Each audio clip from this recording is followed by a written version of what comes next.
আসসালামু আলাইকুম অডিয়েন্স।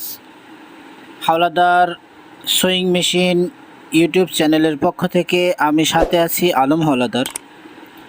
তো আজকে আপনাদেরকে দেখাবো S-7250 এই মডেলের সিঙ্গেল নিডেল প্লেন মেশিন। এই ব্রাদার প্লেন মেশিনের E740 কীভাবে আপনি প্রোগ্রাম থেকে রিমুভ করবেন। তো আজকে আমরা প্র্যাকটিক্যালে আপনাদেরকে এই প্রোগ্রাম দেখাবো।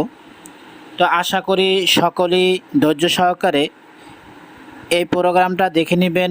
আর আপনারা যদি আমার ইউটিউব চ্যানেলে নতুন হয়ে থাকেন, চ্যানেলটি সাবস্ক্রাইব করে দিবেন, পাশে থাকা বেল আইকন বাটনটি অন করে রাখবেন। আমরা নতুন নতুন ভিডিও আপলোড দেওয়া মাত্র আপনাদের কাছে অতি দ্রুত নোটিফিকেশন চলে যাবে। তো অডিয়েন্স দেখেন আমরা এই মেশিনটা কিভাবে E740 রিমুভ করি। তো দেখেন মেশিনটা আমরা সুইচ দেওয়ার সাথে সাথে পাড়া দিলাম, পাড়া দেওয়ার সাথে সাথে E40 সামনে ভাসে।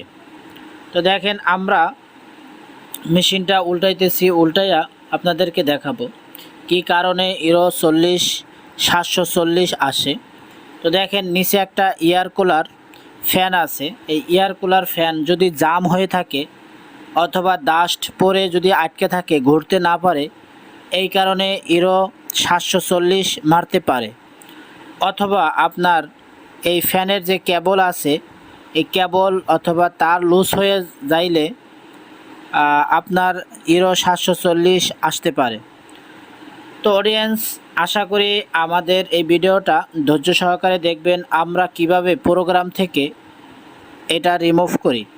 তো দেখেন আমাদের ফ্যানটা নষ্ট হয়ে গেছে, অথবা ফ্যানটা আপনি প্রোগ্রাম থেকে অফ করে দিবেন, সমস্যা নাই, E740 আসবে না। তো আমরা আজকে এই প্রোগ্রামে আপনাদেরকে দেখাবো কিভাবে প্রোগ্রাম থেকে E740 রিমুভ করি। তো আমরা পাওয়ার সুইচ দিয়ে দেখেন মেমোরি বাটন চাপ দিয়ে সুইচ দিলাম, সুইচ দিয়ে প্রোগ্রামে যাব। 552 নম্বর প্রোগ্রামে যাওয়ার পরে এটা অন আছে, অফ করে দিয়ে ইন্টার বাটন চাপ দিয়ে সেভ করে দিব।